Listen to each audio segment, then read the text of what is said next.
Hello बच्चों, क्या हाल है।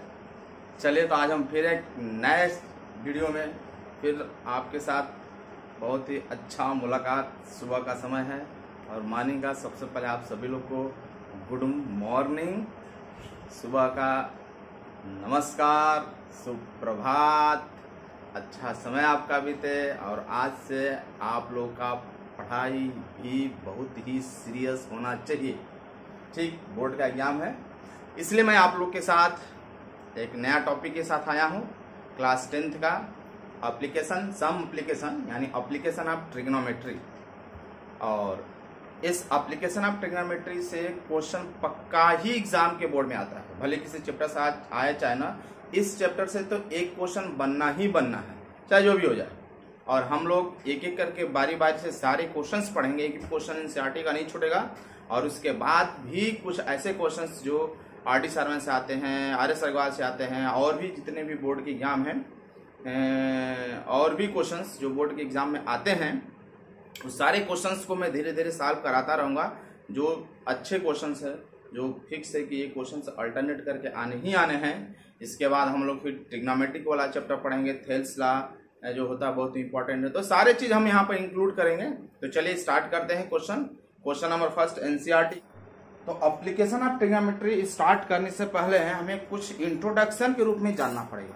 ठीक, तो आइए पहले समझ लेते हैं। जैसे सपोज दैट कि ये एक पोल है और यहाँ पर कुछ फ्लावर उलावर या कुछ भी रखा हुआ है, और आप जो है ग्राउंड पर खड़े हैं, कहीं पर ग्राउंड से आप इसको देख रहे हैं।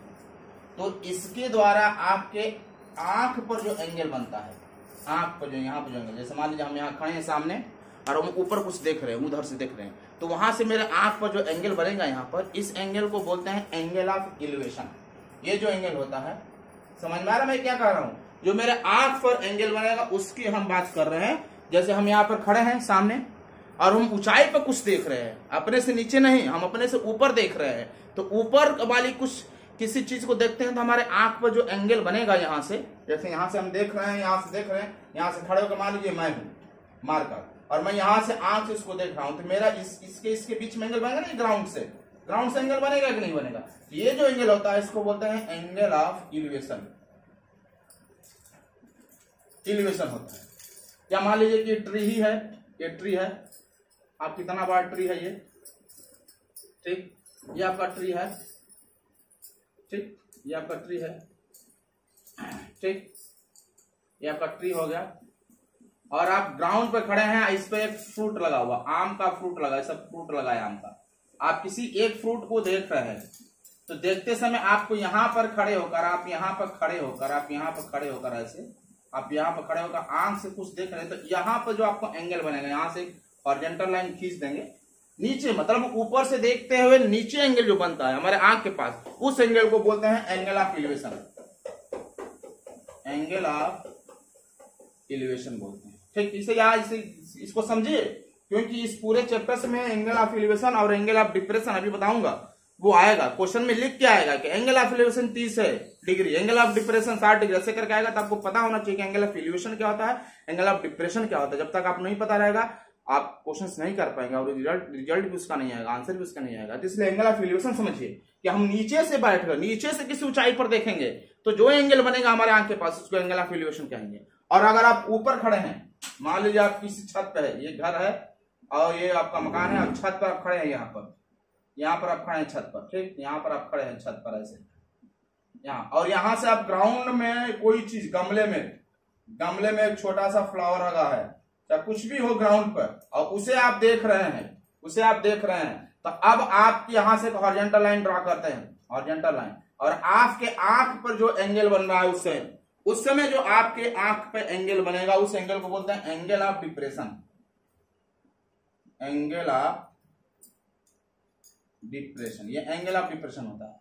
जैसे मान लीजिए कि आप किसी पोल पर खड़े हैं, ये पोल है, आप पोल पर आप बैठे हैं, यहाँ पर आराम से पोल पर बैठे हैं, और ये रोड है, और रोड से एक कार जो है आ रहा है, एक कार जो है रोड पे जा रहा है, ये कार जो है रोड पे जा रहा है, ठीक, मान लीजिए आपका ये कार है, कार और रोड पे जा रहा है, अच्छा ट्रॉली है, ट्रॉली रोड पे जा रहा है, तो आप यहाँ से ट्रॉली को देख रहे हैं, तो ट्रॉली आगे बढ़ेगा, चाहे यहीं खड़ा रहा है, तो देखते समय यहाँ पर आपके आंख पे जो एंगल बनेगा, यानी ऊपर से हम नीचे वाली किसी ऑब्जेक्ट को देखेंगे तो उस समय जो आंख पे एंगल बना ऊपर, मान लो हम यहाँ खड़े हैं नीचे किसी को देख रहे हैं, यहाँ पर नीचे देख रहे हैं तो यहाँ मेरे आंख पे एंगल बनेगा। नीचे देख रहे हैं ऊपर एंगल बन रहा है, उस केस में क्या था, ऊपर देख रहे थे नीचे एंगल बन रहा था, यहाँ पर नीचे को देख रहे हैं ऊपर एंगल बन रहा है, तो नीचे से देखेंगे ऊपर जो एंगल बनेगा उसको बोलेंगे एंगल ऑफ डिप्रेशन। तो यहाँ पर जो एंगल होगा इसको हम बोलते हैं एंगल ऑफ डिप्रेशन। ये एंगल ऑफ, ये दो चीज आप जानते रहिए, angle of elevation, angle of depression. उसके बाद तो आप क्वेश्चन आप आसानी से कर लेंगे। तो चलिए स्टार्ट करते हैं क्वेश्चन सब। हमें क्वेश्चन नंबर फर्स्ट आपके स्क्रीन पर दिख रहा होगा। तो चलिए हम स्टार्ट करते हैं। मैंने इस क्वेश्चन को यहां पर भी लिख दिया है और आपके स्क्रीन पर भी क्वेश्चंस दिख रहे होंगे। तो क्वेश्चन फर्स्ट कह रहा है कि, क्वेश्चन फर्स्ट कह रहा है आपसे यहां पर कि अ सर्कस आर्टिस्ट, एक सर्कस आर्टिस्ट है, ठीक, सर्कस आर्टिस्ट देख सकते हैं आप, और सर्कस आर्टिस्ट मैंने यहाँ पर लिख भी रखा है। अब आपके पास बुक है तो बुक खोल लीजिए, दरवाजा बंद कर लीजिए रूम का, पेन कापी ले लीजिए, नोट्स बनाना शुरू करिए और पढ़ना स्टार्ट करिए। दिमाग को कंसंट्रेट करिए, इधर उधर की बातें दिमाग से निकाल दीजिए।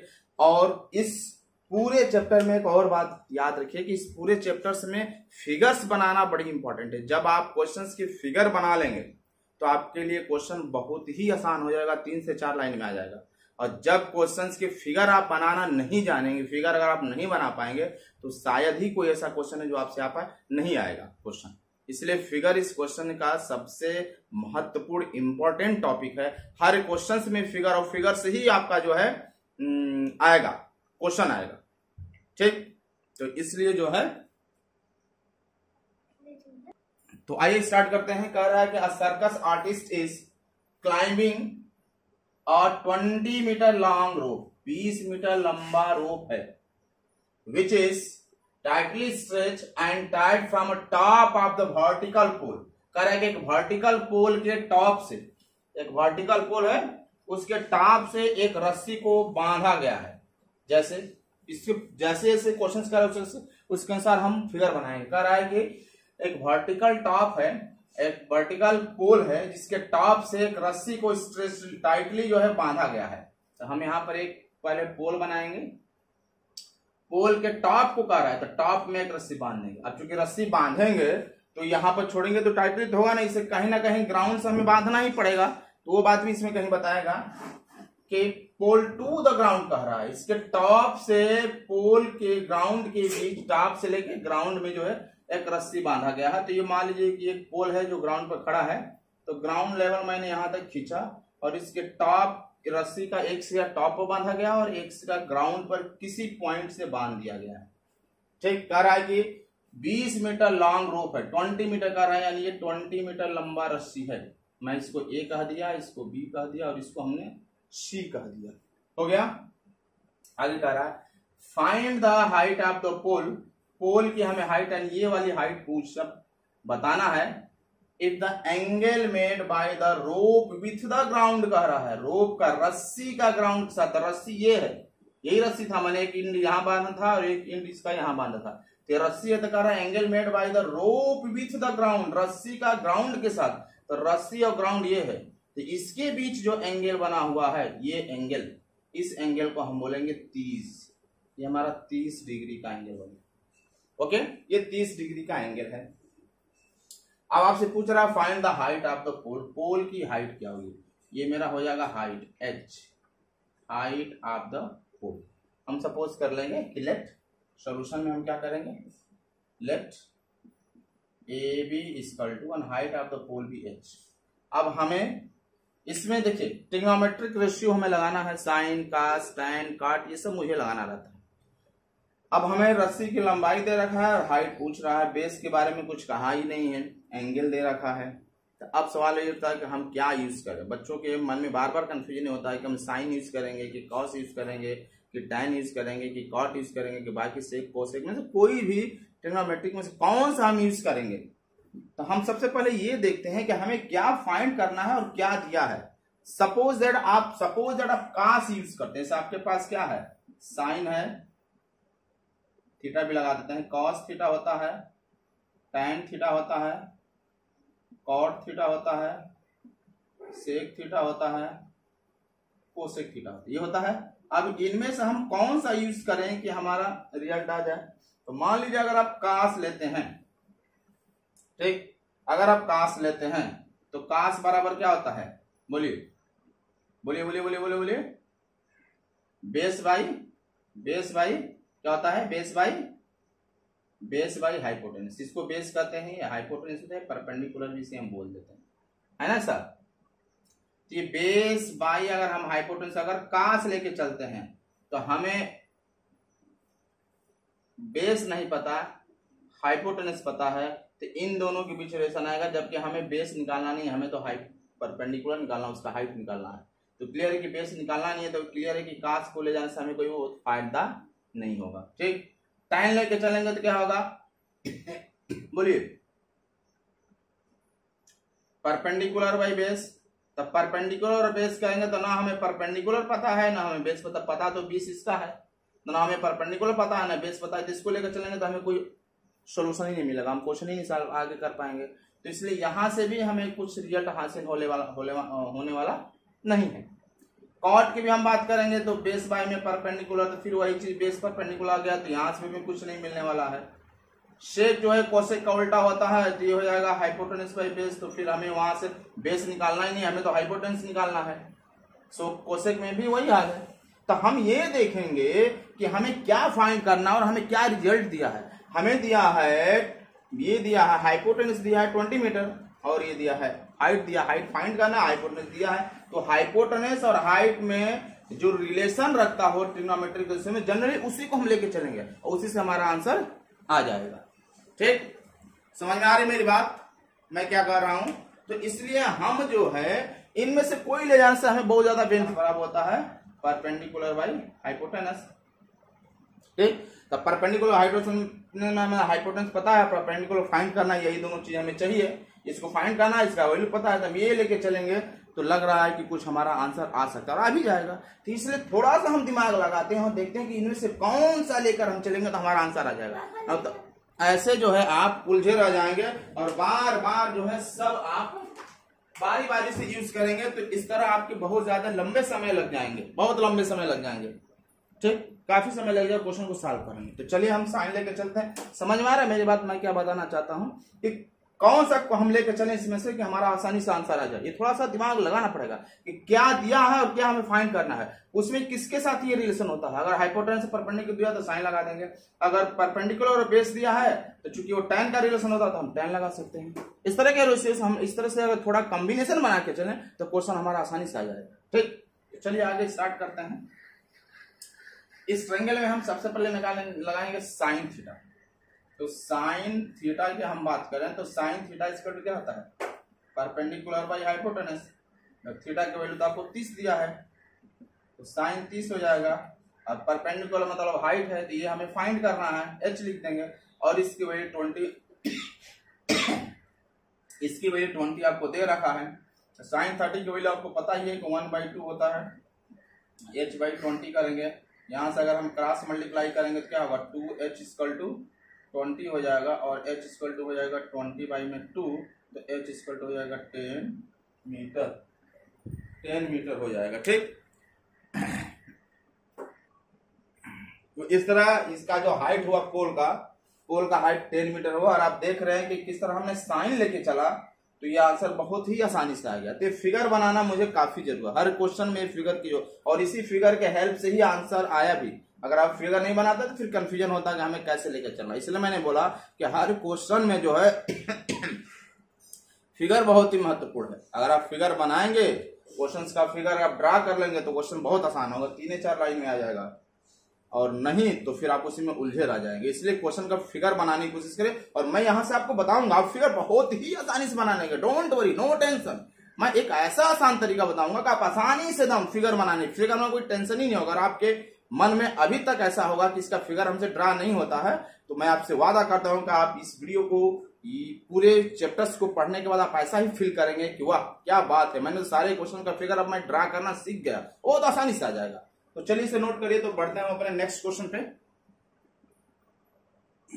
Question number 2। क्वेश्चन नंबर 2 आपको स्क्रीन पर दिख रहा होगा और क्वेश्चन नंबर 2 इस तरह है। चलिए इस क्वेश्चन को मैं इस बोर्ड पर भी लिख रखा हूं, पढ़ते हैं एक बार इस क्वेश्चन को और फिर से फिगर बनाने की कोशिश करते हैं, क्योंकि बिना फिगर का कोई भी क्वेश्चन सॉल्व नहीं हो पाएगा। तो क्या कह रहा है क्वेश्चन, कह रहा है कि अ ट्री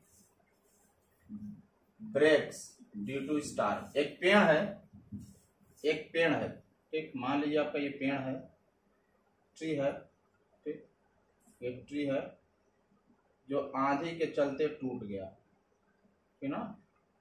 एक पेड़ है जो आंधी के चलते क्या हुआ, टूटा, आपका आंधी के चलते पेड़ टूटा, ठीक।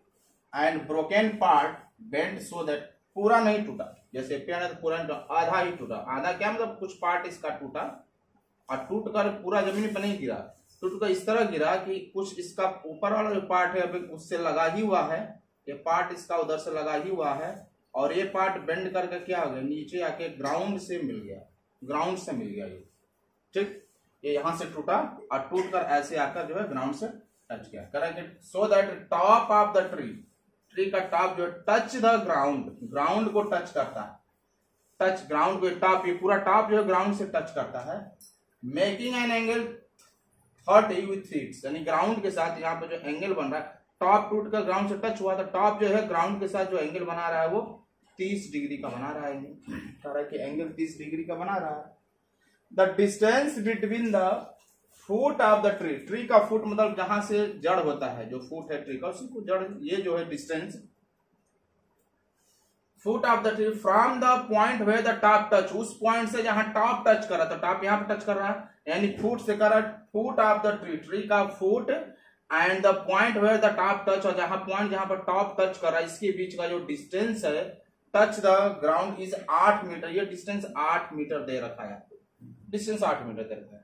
अगर find the height of the tree, तो ट्री की हाइट बताइए। तो ट्री का हाइट का मतलब बहुत बच्चे सोचेंगे कि हमें बस इतना ही डिस्टेंस निकालना है, ये नहीं निकालना है, ये टूटा वाला पार्ट है वो भी निकालना है, पूरा यहां से लेकर यहां तक का हाइट, ये तो जमीन से लगा हुआ है, और ये जो ऊपर से टूट गया पार्ट वो भी मिलाएंगे तब पूरी ट्री की हाइट होगी। यानी वो वाला पार्ट निकालने के लिए हमें क्या, जो टूटा हुआ पार्ट है निकालने के लिए हमें क्या निकालना पड़ेगा, ये वाला पार्ट निकालना, क्योंकि यही वाला टूट कर नीचे आया है, तो इसको सीधा करेंगे तो पूरा ट्री बन जाएगा। तो हमें ये वाला पार्ट और प्लस ये वाला पार्ट दोनों निकाल कर ऐड करेंगे तो पूरी ट्री की हाइट निकलेगी, समझ आ रहा है। तो ये फिगर इतना थोड़ा कॉम्प्लेक्स बनाने से अच्छा है कि हम कुछ इस तरह का फिगर बनाएं।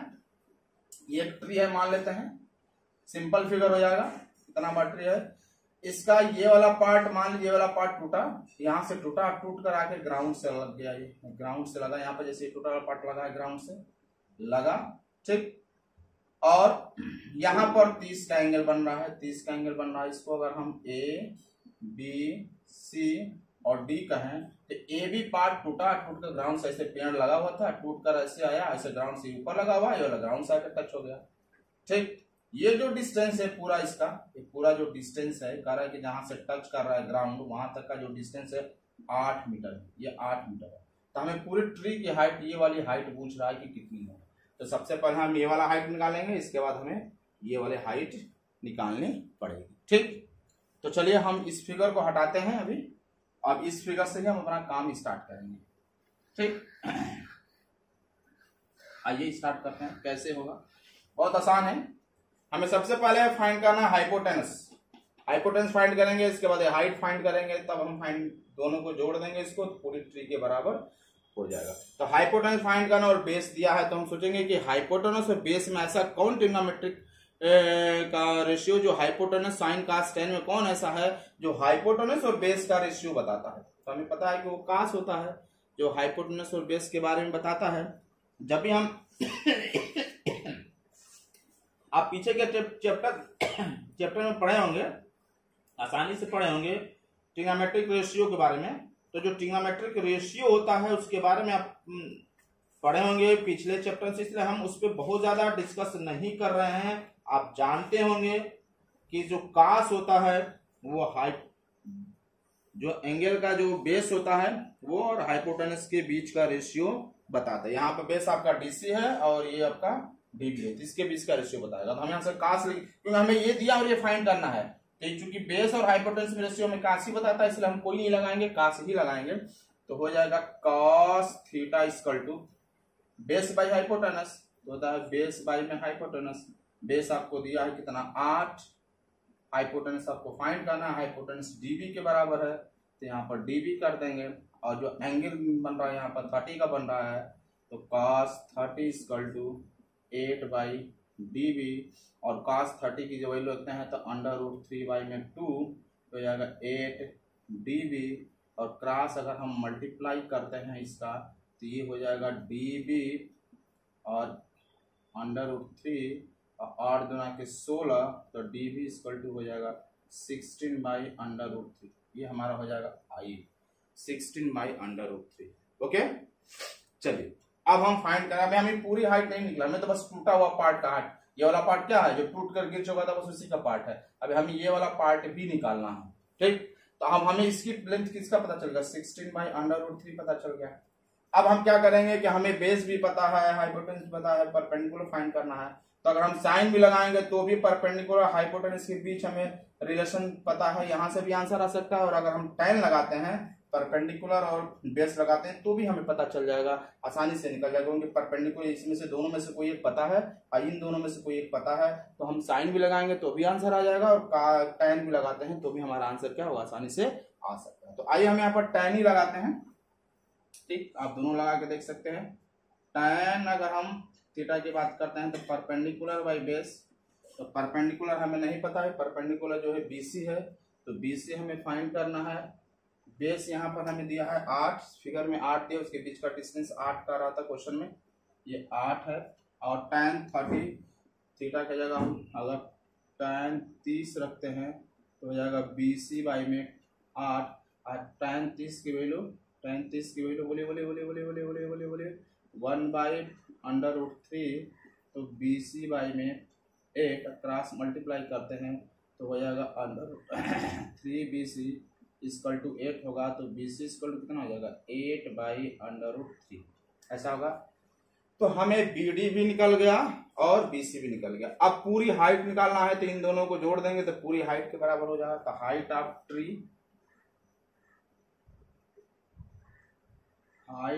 अगर हम ट्री की बात करें तो दोनों को जोड़ देंगे, किसको, BC को और BD को। तो BC हमारा यहाँ पर दिया है, BC प्लस BD कितना है, ये BD है हमारा, तो BD हो जाएगा, तो BC दिया है 8/√3 और BD दिया आपका 16/√3।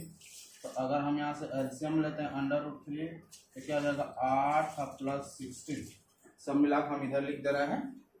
तो हाइट अगर हम H की बात करें तो क्या बन जाएगा आपका 8 और 16